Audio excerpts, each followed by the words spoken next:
Hello everyone, first time మన channel చూస్తుంటే subscribe చేసుకోవడం మర్చిపోద్దు. వీడియోలోకి వెళ్ళినట్లయితే దీప ఇంటికి వచ్చిన తర్వాత వర్క్ చేసుకుంటూ ఉంటే తన దగ్గరికి కాంచన వచ్చి ఇంకా పడుకోలేదేంటి, వెళ్ళి నిద్రపో అని అంటుంది. కొంచెం వర్క్ ఉంది అత్తయ్య అని దీప అంటే, మరి తను ఇప్పుడు సీఈఓ కదమ్మా, వర్క్ ఉంటుంది కదా చేసుకొని అని అంటాడు కార్తీక్. చూడండి, ఆఫీస్లో పనులు ఆఫీస్లో చేయాలి, ఇంట్లో కాదు. నీ కడుపులో బెడ్ ఉంది కదా, పడుకోవడానికి 7 గంటలు, పనులన్నిటికి 12 గంటలు పోతే మీకు మిగిలింది 3-4 గంటలు మాత్రమే. అది మీ ప్రైవసీ టైం. ప్రతి భార్యాభర్తకి వాళ్ళ సొంత విషయాలు మాట్లాడుకోవడానికంటూ కొంత టైం అనేది ఉండాలి. లేకపోతే జీవితంలో అంత చేదు మిగులుతుంది. ఏ ఒక్కరైనా మనల్ని వదిలి వెళ్ళిపోయినప్పుడు ఆ మిగిలిన వాళ్ళు ఆ ఇప్పటి వరకు గడిపిన ఆ సమయాన్ని గుర్తు చేసుకు కాలాన్ని గడిపేస్తారు. అలా అయితే ఎలా అని అంటూ ఉంటే, మరి అదే విషయం నీ విషయంలో నేను కోరుకోకూడదా అని అడుగుతాడు. సమాధానం ఏం చెప్పకముందే శ్రీధర్ దగ్గర నుంచి వీడియో మెసేజ్ అయితే వస్తుంది కాంచనకి. నానమ్మ వీడియో మెసేజ్ చూడు, మేము వెళ్తున్నామని అంటే, లేదు ఉండండి అని చెప్పి వెంటనే మెసేజ్ ఓపెన్ చేస్తుంది. ఇక శ్రీధర్ అయితే, కాంచన ఎలా ఉన్నావు, నువ్వు నా గురించి ఆలోచిస్తూ ఉంటావని నాకు తెలుసు, అందుకే నీతో కలిసి ఉండడానికే, నీకోసమే ఆ దేవుడు నాకు ఇంకా ఆయుష్నిచ్చాడు, కాబట్టి నాకేం కాలేదు, నేను క్షేమంగానే ఉన్నాను, నా సర్జరీ సక్సెస్ అయింది, రేపు మార్నింగే వచ్చేస్తున్నాను, రావడం నీ దగ్గరికే వస్తానని చెప్తాడు. ఆ మాటలు వినేసరికి చాలా హ్యాపీగా ఫీల్ అవుతుంది కాంచన. అప్పుడే ఇదిగో సమాధానం మనకు దొరికేసింది, ఆ అమ్మేం మనకు చెప్పక్కర్, ఇంక రాత్రి తనకి నిద్ర పట్టదు అని అయితే అంటాడు కార్తీక్. మీరు కూడా ఉండండి రా, మిమ్మల్ని కలవడానికి వస్తున్నారు మీ నాన్న అని అంటే, లేదమ్మా ఉదయం గుడికి వెళ్ళాలి అని చెప్తాడు. ఎందుకు అని అడిగితే, శాంతి పూజ చేయించడానికి, అదే జ్యోత్స్నకి ఏవో దోషాలున్నాయని చెప్పి ఆ దోష నివారణకి పూజ చేయించాలి, గుడికి వెళ్ళాలని చెప్పారు తాత, అందుకే అని చెప్తాడు. సరే అని చెప్పి ఇక వెళ్ళి నిద్రపోతారు. ఉదయాన్నే శివనారాయణ ఫ్యామిలీ అంతా రెడీ అయ్యి గుడికి అయితే వస్తారు. ఇంతలో అక్కడ మార్నింగ్ టిఫిన్స్, ప్రసాదాలు అన్నీ కూడా భక్తులందరికీ ఇస్తూ ఉంటారు. ఇంతలో పంతులు గారితో శివనారాయణ, బాగానే ఏర్పాట్లన్నీ చేశారండి అని అడిగితే, ఏర్పాట్లు కాదు, ఉదయం టిఫిన్స్ దగ్గర నుంచి మధ్యాహ్నం భోజనం వరకు కూడా భక్తులందరికీ పెట్టిస్తున్నారు అని అంటే, ఎవరు అంత మంచి పని చేసేది, ఎవరిదైనా ఆకలి తీర్చడం చాలా గొప్ప విషయం అని అంటుంది సుమిత్ర. వాళ్ళది కూడా మీలా పెద్ద కుటుంబం అని చెప్తారు.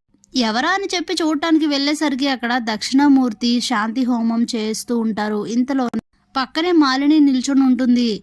వాళ్ళిద్దరిని చూసి షాక్ అవుతారు, అలాగే చాలా కోపం వస్తుంది. మీ పిల్లల గురించి చెప్పండి అని దక్షిణామూర్తిని అడిగితే, నా కూతురు గురించే ఈ హోమం చేస్తున్నాను అని చెప్పి వీళ్ళు సుమిత్ర, దశరథ్ అలాగే జ్యోత్స్న ముగ్గురు పేర్లు చెప్తారు. చాలా కోపం అయితే వస్తుంది శివనారాయణకి. ఇంకా హోమం చేసి లేచిన తర్వాత సిగ్గుండాలి, కొంచెం కాకపోతే కొంచెమైనా సరే. ఆ రోజు కూతురు వద్దని నెత్తి నీళ్లు చల్లుకున్న మనిషి పూజ చేస్తున్నాడంట. పూజ ఎందుకు, ఇవన్నీ మమ్మల్ని మళ్ళీ కరిగించడానికే కదా అని అంటే, అప్పుడే మాలిని ఎవరిని ఎలాగా కరిగించాలి, కలిపేసుకోవాలి అని ఇక్కడ ఎవ్వరికి సరదా లేదు.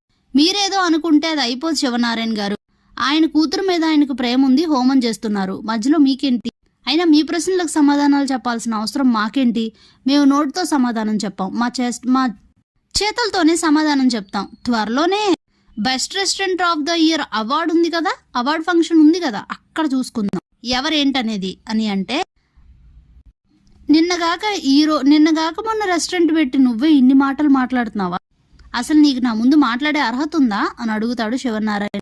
రెస్టారెంట్ పెట్టింది నిన్నగాక మొన్నే, కానీ ఫీల్డ్ ఏం మాకు కొత్త కాదే, అయినా ఎవరి అర్హతలు ఏంటనేది ముందు అన్నీ బయటపడతాయి, ఏం కంగారు పడకండి, జస్ట్ వెయిట్ అండ్ సీ అని చెప్పేసి మాలిని అక్కడి నుంచి దక్షిణామూర్తిని తీసుకొని గుడి లోపలికి వెళ్ళిపోతుంది.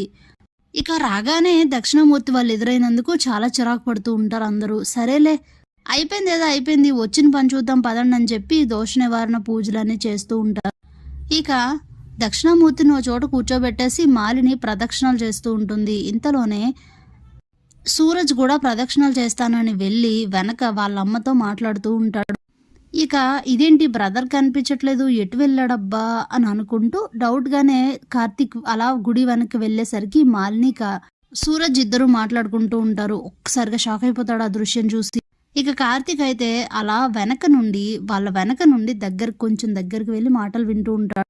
నువ్వు అనుకుంటున్నట్టు ఏ ప్రాబ్లం లేదమ్మా, నేనంతా హ్యాపీగానే ఉన్నా, శివనారాయణ తాత ఇంట్లో నాకు కంఫర్ట్గానే ఉంది, నేను అక్కడ ఉంటేనే కదా కొన్ని విషయాలు బయటపడతాయి, ఏం జరిగినా మన మంచికేలే అని చెప్తే, ఏంటన్నా ఇది, హెల్దీ ఫుడ్స్ నేను పెట్టుకుంటాను, నాది సపరేట్గా నేను సొంతంగా ఎదుగుతాననే కదా ఇదంతా చేసావు అని అంటే, అవునమ్మా అలా పెట్టిన క్రమంలోనే ఈ ఫ్యామిలీ నాకు దగ్గరైంది. అది దీనంతటికి జ్యోత్స్నయే కారణం. నేనేం ప్రత్యేకంగా ఏం చేయలేదు. ఆ తర్వాతే నాకు ఆ విషయం తెలిసింది. సరేలే అని చెప్పి ఇక వాళ్ళతోనే ఉన్నా అని అంటే, కానీ ఈ విషయం శివనారాయణకి తెలిస్తే అస్సలు ఊరుకోడు.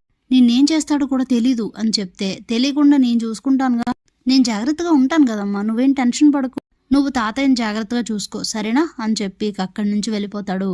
అలాగే వీళ్ళిద్దరూ కూడా కార్తీక్ని అయితే చూడరు. కార్తీక్ ఈ మాటలు విన్నాక, అంటే సూరజ్ దక్షిణమూర్తి మనవడా, నా అనుమానమే నిజమైందా అనుకుని అలా షాక్లో ఉండిపోతాడు. Thanks for watching.